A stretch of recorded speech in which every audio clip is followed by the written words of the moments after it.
High hello student, hello everyone, welcome again in Banga Pathshala. তো student, আজকে class আমরা ANM GNM এর যে প্র্যাকটিস সেট শুরু করেছিলাম তার মধ্যে আজকে বেসিক্যালি আমরা 4 নম্বর প্র্যাকটিস সেটে চলে এসেছি। তো অলরেডি আগের গুলো যারা দেখোনি তারা অবশ্যই হচ্ছে আগের প্র্যাকটিস সেটগুলো দেখো। আর তোমাদের মধ্যে যারা হচ্ছে life science physical science related মানে ক্লাস 7 8 9 10 এ হচ্ছে পড়ছো বা হচ্ছে তোমাদের ভাই বোনরা যদি কেউ পড়ে থাকে তাদেরকে অবশ্যই হচ্ছে এইখানে বেসিক্যালি এই চ্যানেলের থ্রুতে আমরা হচ্ছে লাইফ সায়েন্স ফিজিক্যাল সায়েন্সের বিভিন্ন ভিডিও হচ্ছে আপলোড করে থাকি। তো তোমরা তাদেরকে হচ্ছে এই সব ভিডিওগুলো শেয়ার করতে পারো বা এই চ্যানেলে আদার্স যে ভিডিও আছে সেগুলো শেয়ার করতে পারো বা তাদেরকে হচ্ছে এই চ্যানেলের ব্যাপারে জানাতে পারো। ওকে, তো স্টুডেন্ট, আজকে ক্লাস লেট না করে শুরু করা যাক।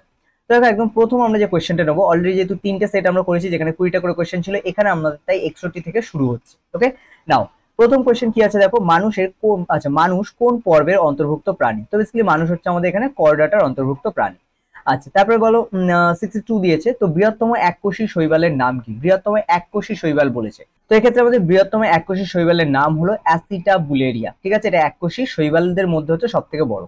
আচ্ছা, বলেছে কোনটি উদ্ভিদ ও প্রাণীর মধ্যবর্তী পর্যায়ের জীব? তো এখানে হচ্ছে একমাত্র ভাইরাস, এটাই হলো উদ্ভিদ এবং প্রাণীর মধ্যবর্তী পর্যায়ের জীব। বাকিগুলো সবকটা এখানে যা যা দেখতে পাচ্ছ, ব্যাকটেরিয়া যেরকম হচ্ছে প্রাণীর মধ্যেই ধরে নেওয়া হয় মোটামুটি, ঠিক আছে, তবে এটা অনুন্নত নিউক্লিয়াস যুক্ত। প্রোটোজোয়া এটাও হচ্ছে একদম অনুন্নত নিউক্লিয়াস যুক্ত। অ্যামিবা এটাও সেম। বাট এখানে ভাইরাস হচ্ছে এমন একটা জীব যেটা হচ্ছে ব্যাকটেরিয়া মানে উদ্ভিদ এবং প্রাণীর মধ্যবর্তী বৈশিষ্ট্য, কারণ এদের দেহে মানে পর্যায়ের জীব, কারণ এদের দেহে যে বৈশিষ্ট্যগুলো দেখা যায় সেগুলো কিন্তু মানে জীবের মতো কিছু দেখা যায়, আবার জড় পদার্থের যেরকম ইট কাঠ পাথর এদের মতো কিছু বৈশিষ্ট্য দেখা যায়। ওকে, সেই জন্য এটাকে বলা হয় উদ্ভিদ ও প্রাণীর মধ্যবর্তী পর্যায়ের জীব।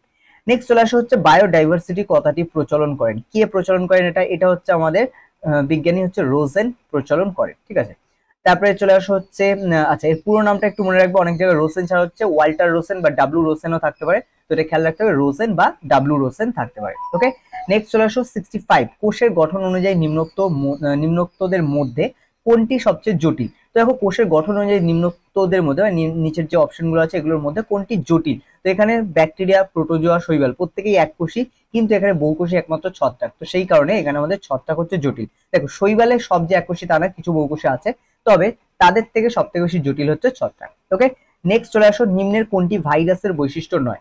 অকোষীয়, বাধ্যতামূলক পরজীবী, পোষক কোষের প্রজননক্ষম এবং প্রোক্যারিওটিক। মানে এখানে বলেছে কোনটা বৈশিষ্ট্য নয়। প্রথম কথা, পোষক কোষের প্রজননক্ষম এটা তো ঠিক, বাধ্যতামূলক পরজীবী এটা পরজীবী মানে অন্যের উপরে ডিপেন্ডেন্ট, নিজে নিজের খাদ্য তৈরি করতে পারে না বা কারোর থেকে হচ্ছে নিতে পারে না। ঠিক আছে, এটা অন্য কোনো জীবের মধ্যে প্রবেশ করার পরেই এটা মানে নিজের খাদ্য হচ্ছে গ্রহণ করতে পারে, সেক্ষেত্রে এটাও ঠিক। তো এক্ষেত্রে আমাদের অপশন ডি সেক্ষেত্রে হচ্ছে সঠিক উত্তর, কারণ অকোষীয় এটা হচ্ছে বেসিক্যালি এদের যে কোষ থাকে সেটা হচ্ছে অকোষীয়, মানে কোষের মতো হচ্ছে আচরণ করে না। বাট প্রোক্যারিওটিক এদের যে ডিএনএ থাকে সেগুলো হচ্ছে অনুন্নত আবার উন্নত প্রকৃতির হচ্ছে হতে পারে, সেক্ষেত্রে প্রোক্যারিওটিক ইউক্যারিওটিক দুটোই হয়, কিন্তু বৈশিষ্ট্য নয় বলেছে সেটা হচ্ছে প্রোক্যারিওটিক, এটা মাঝে মাঝে নাও হতে পারে তাই।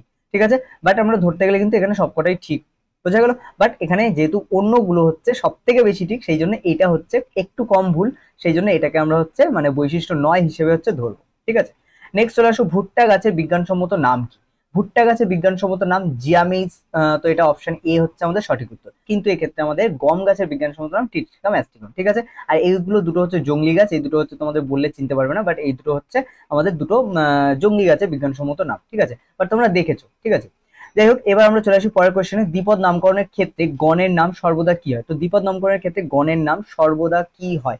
দ্বিপদ নামকরণ বলেছে, তাহলে এখানে গণের নাম সর্বদা সর্বনাম হয়। ঠিক আছে, নিম্নের কোনটি গ্রাম নেগেটিভ ব্যাকটেরিয়া? তো এখানে হচ্ছে আমাদের ল্যাক্টোব্যাসিলাস আছে, ক্লস্ট্রিডিয়াম আছে, ব্যাসিলাস আছে আর রাইজোবিয়াম আছে, তাই তো? তাহলে এখানে আমাদের অপশন এ ল্যাক্টোব্যাসিলাস হচ্ছে গ্রাম নেগেটিভ ব্যাকটেরিয়া, বাকিগুলো হচ্ছে গ্রাম পজিটিভ ব্যাকটেরিয়া।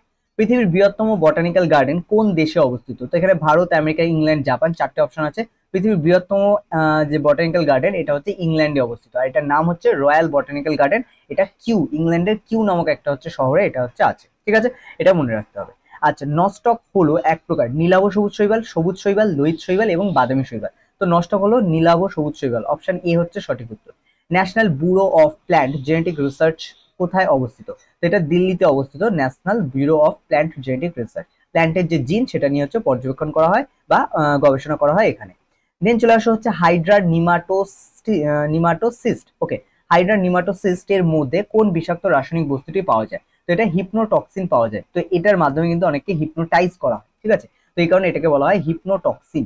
দেন চলে আসছে সিলোম থাকে না। সিলোম থাকে না হচ্ছে কাদের ক্ষেত্রে? তো সিলোম থাকে না বেসিক্যালি আমাদের এখানে পরিফেরা আছে, সিলেন্টেটা আছে, প্ল্যাটিহেলমিনথেস আছে, উপরে সবকটিতে। তো এখানে সিলোম মানে হচ্ছে প্রকৃত সিলোম, এখানে উপরে কোনোটিতেই থাকে না, সেক্ষেত্রে অপশন ডি হচ্ছে আমাদের সঠিক উত্তর।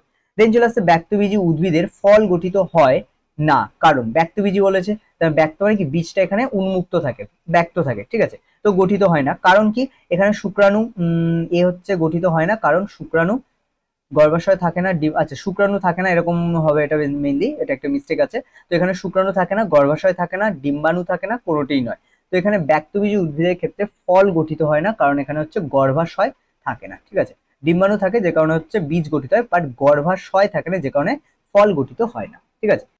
ওকে, নেক্সট কোয়েশ্চেন দেখো, বলেছে হচ্ছে ফুসফুস কৃমির বিজ্ঞানসম্মত নাম, মানে যে কৃমি হচ্ছে সাধারণত ফুসফুসে থাকে তার হচ্ছে বিজ্ঞানসম্মত নাম।